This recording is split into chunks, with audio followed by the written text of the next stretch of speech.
नमस्कार दोस्तों, मेरा नाम है संजीव श्रीवास्तव और आप देख रहे हैं मेरा YouTube चैनल पोल्ट्री सॉल्यूशंस। दोस्तों, आज हम बात करते हैं पोल्ट्री वैक्सीन्स की।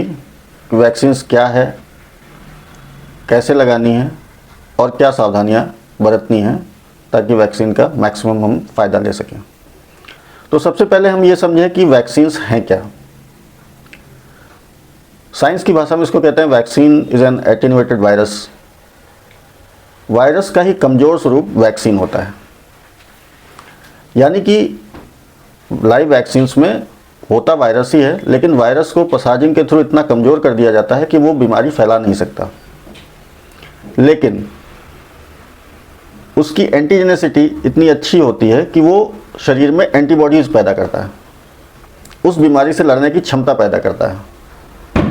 दोस्तों, पिछले रानीखेत डिजीज़ वाले वीडियो में मैंने बताया था कि रानीखेत बीमारी का जो फील्ड वायरस होता है, जो बीमारी फैलाता है और बहुत ज़्यादा मोर्टेलिटी करता है, उसकी ICPI यानी इंट्रासेरेब्रल पेरिफेरल इंडेक्स जो होता है वो 2 से ज़्यादा होता है।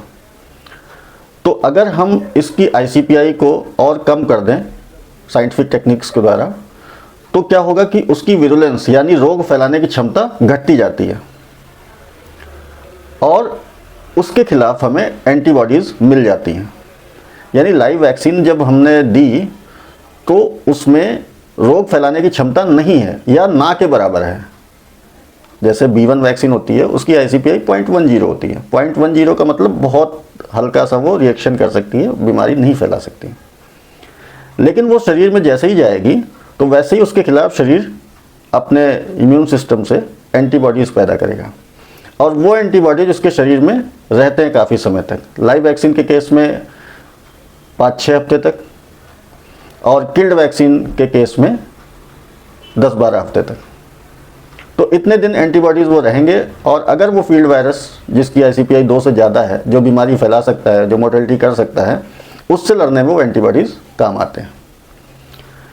तो इसलिए वैक्सीनेशन ज़रूर करना चाहिए ताकि अगर कभी फील्ड वायरस का हमला होता है बर्ड पर तो उसके खिलाफ एंटीबॉडीज उसके शरीर में पहले से ही मौजूद हों, ताकि वो बर्ड उस बीमारी से, उस वायरल बीमारी से लड़ सके। अब ये तो हुई वैक्सीन क्या है। अब वैक्सीन कैसे करनी होती है। तो वैक्सीन करने के जो तरीके हैं वो लाइव वैक्सीन के अलग हैं, किल्ड वैक्सीन के अलग हैं। तो लाइव वैक्सीन में क्या कर सकते हैं, लाइव वैक्सीन 3 तरह से की जा सकती है। एक तो आई ड्रॉप मेथड। आई ड्रॉप मेथड का मतलब ये हुआ कि जो चिक्स है उसकी आँख में हमने आई ड्रॉपर के थ्रू एक बूंद डाल दी वैक्सीन की और उस बर्ड को फार्म में दोबारा छोड़ दिया, तो उनका वैक्सीनेशन हो जाता है। जितने वायरस हमने उसके शरीर में पहुंचाने वो आँखों के थ्रू पहुंच जाएंगे। दूसरा होता है बीक डिपिंग मेथड। उसमें क्या होता है, चोंच वैक्सीन वाले पानी में हम उसकी चोंच डुबो के छोड़ देते हैं।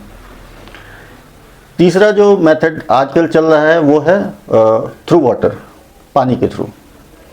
तो उसके लिए हमें क्या करना होता है कि पानी में वैक्सीन को घोलना है और बर्फ़ लगानी है थोड़ी सी और बर्ड को पानी पिला देना है।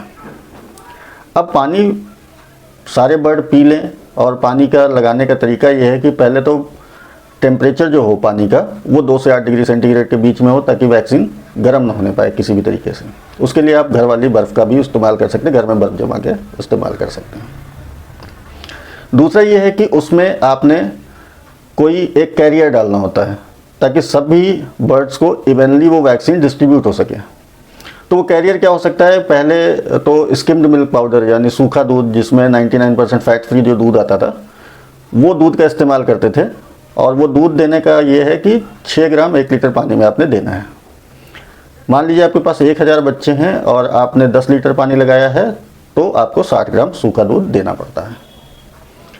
दूसरा तरीका ये है कि आप कई वैक्सीन मैन्युफैक्चरिंग कंपनियां या दूसरी कंपनियां भी कुछ कलरेंट निकालती हैं, नीले रंग का कलर होता है और उसमें कुछ ऐसा कैरियर होता है जिससे वैक्सीन इवनली डिस्ट्रीब्यूट हो जाती हैं चिक्स में। तो कलरेंट यूज़ करने का फ़ायदा हमें ये है कि हमें ये पता चल जाता है जितने बच्चों की चोंच नीली है तो उतने % बच्चे हमारे वैक्सीनेट हो गए। तो ये एक अच्छा तरीका है, इसका इस्तेमाल करें। अब ये है कि वैक्सीन कब करनी चाहिए। तो वैक्सीन गर्मियों में तो हमको ठंडे आवर्स में ही करनी चाहिए।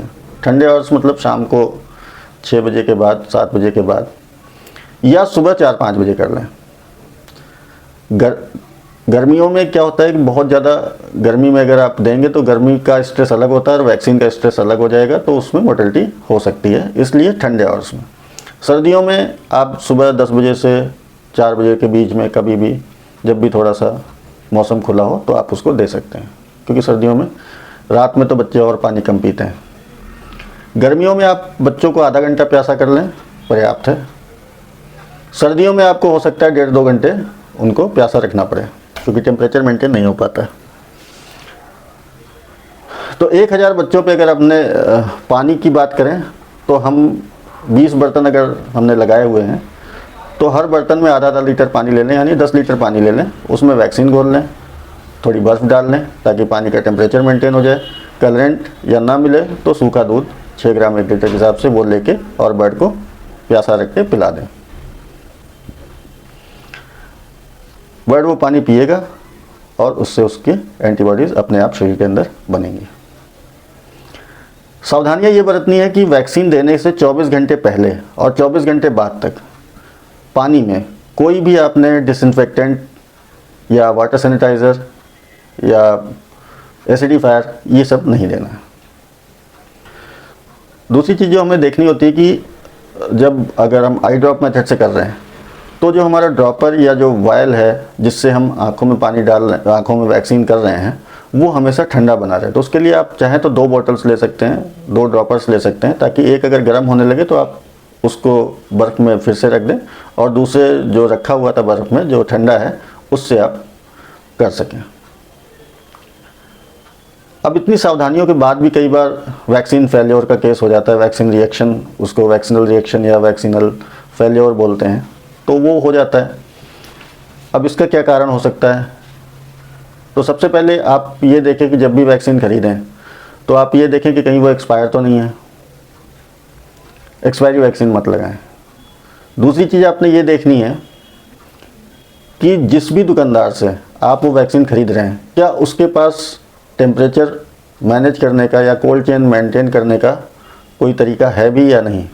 ऐसा तो नहीं वो दुकानदार कोई थर्मोकोल के बॉक्स में ही निकाल के आपको वैक्सीन दे रहा हो, तो उससे टेम्परेचर मेंटेन या कोल्ड चेन मेंटेन नहीं हो पाएगा।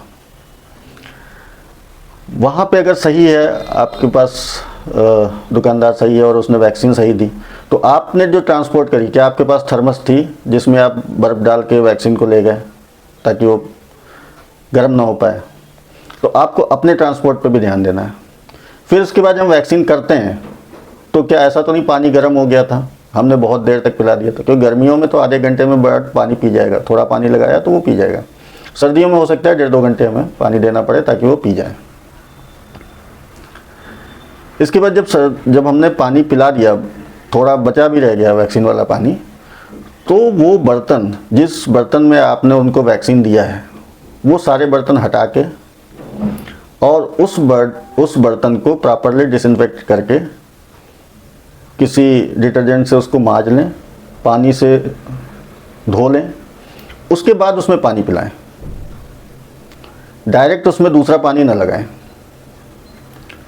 फिर ये देखना है कि कभी भी वैक्सीन बीमार बर्ड को नहीं करनी चाहिए, तो हेल्दी बर्ड को ही हम वैक्सीन करेंगे। अगर बर्ड बीमार है, मोर्टेलिटी हो रही है, तो वैक्सीन का शेड्यूल आप 2-4 दिन आगे कर सकते हैं, कोई दिक्कत नहीं, लेकिन बीमार बर्ड को कभी नहीं। फिर आपने देखना है कि कहीं फीड में टॉक्सिसिटी वगैरह तो नहीं है। बर्ड का इम्यूनिटी स्टेटस चेक करना बहुत ज़रूरी होता है।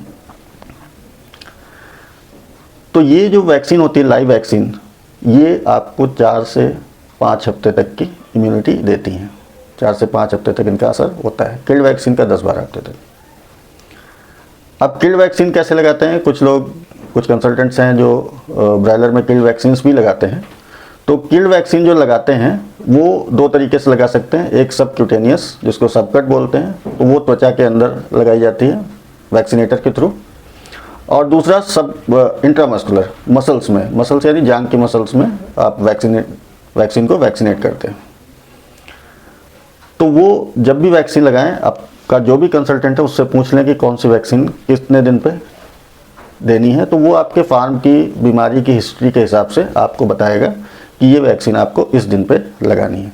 नॉर्मली जो ब्रॉयलर में दी जाती है वो छठे दिन B1 वैक्सीन या F1 बोलते हैं उसको, वो दी जाती है। जो आपका चिक्स का छठा दिन होता है वो बेसिकली वो 7वां दिन होता है, क्योंकि हैचरी से आने में भी उसको 12 से 24 घंटे लगते हैं।